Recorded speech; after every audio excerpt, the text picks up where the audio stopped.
มื้อนี้เฮาก็สิใช้เตาแก๊สสีส้มกับกระทะทองแดงในการต้มน้ำร้อนเด้อค่ะพี่น้องเฮาสิห้วยเกลือลงไปจักหน่อยแล้วก็ปิดฝาทองแดงไว้เด้อค่ะหม้อกระทะทองแดงเฮาไว้หลังจากนั้นเฮาก็สิไปตลาดค่ะได้ผักมาหลายเติบอยู่ค่ะพี่น้องอันนี้ก็สิเป็นผักขมค่ะ แต่ว่ารสชาติบ่ขมเด้อจ้า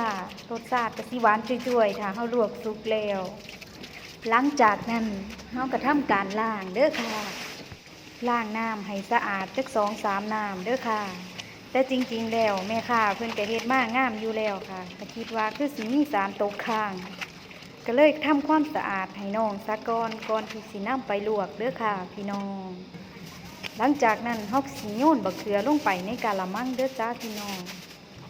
กับมะละขี้นกเด้อค่ะกับบักเขือหน่อยๆเหี่ยวๆขาวๆนี่ล่ะจักเพิ่นเอิ้นบักเขืออีหยังเฮาก็บ่จักชื่อคือกันค่ะฮู้จักแต่บักเขือเปาะค่ะเฮาก็ทำการล้างทำความสะอาดเนาะค่ะอันนี้ก็สิเป็นถั่วลันทดเนาะค่ะเอ้าบ่แม่นค่ะถั่วลันเตาค่ะพี่น้องเฮาก็ทำการเด็ดขวัญเด้อค่ะเด็ดก้นเด็ดหัวเด็ดเอาข้างๆมันออกเนาะแม่พี่น้องอันแข็งๆหั่นน่ะ เด็ดออกทำความสะอาดเนาะค่ะเด็ดไปเด็ดมาจนมันแล้วราคาแล้วก็ล้างน้ำเด้อค่ะล้าง2-3น้ำค่ะทำความสะอาดบ่หูว่ามันจังใดเนาะซุมื้อนี้เฮาก็เอาที่เฮาสำบายใจนะคะพี่น้องอันนี้ก็สิเป็นบักแข้งเนาะค่ะสันแข้งบ่คือสันรักเธอเด้อค่ะเจยหลังจากนั้นเฮาก็สิทำความสะอาดล้างจัก2-3น้ำเด้อจ้าล้างไปล้างมาจนเฮาพอใจแล้วเฮาก็สิตักน้องขึ้นจากน้ำเนาะค่ะ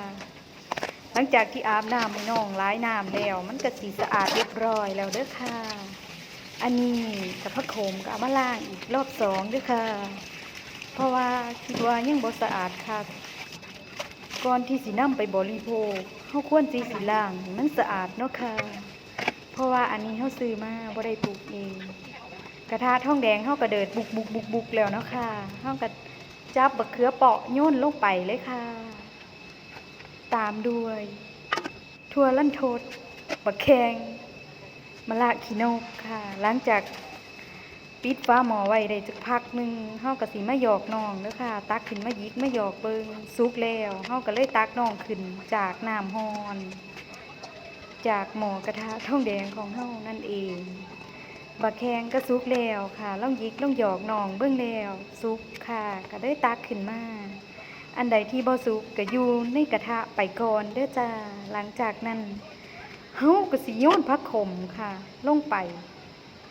ลวกค่ะเพราะว่าผักขมสิได้ลวกเอาก็เลยได้ลงน้ำหลังหมูค่ะหลังจากลวกสุกแล้วก็ตักขึ้นเด้อค่ะบักเขือก็น่าสิสุกแล้วค่ะมะละขี้นกก็สุกคือกันเพราะว่าต้มดนแล้ว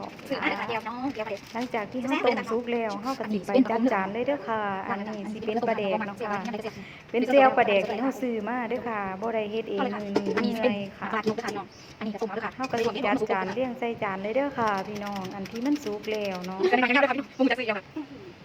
นี้บักเขืออันนี้เนี่ยข่อยบ่จักซื้ออีหลีเด้พี่น้องบ่จักซื้อเพิ่นว่าจังได๋อันนี้ก็ทั่วลั่นทดเฮาเนาะจัดจานให้เรียบร้อยเด้อค่ะพร้อมเสิร์ฟเด้อันนี้ก็สิเป็นบักแข้งเด้อค่ะพี่น้องสุกแล้วก็สีก็เป็นตาแซ่บเด้หอมหมูได้บาทนี่อันนี้ก็สิเป็นขาไก่ผู้โจรเนาะทอดขาไก่ผู้โจรไก่ผู้ใดอยู่แถวนี้มาเด้อพี่น้องพร้อมเสิร์ฟแล้วกินข้าวน้ำกันเด้อจ้าแซ่บๆน้ำกันจ้าขอบคุณที่รับชมนะคะขอบคุณทุกกำลังใจขอบคุณที่ไม่ทิ้งกันค่ะ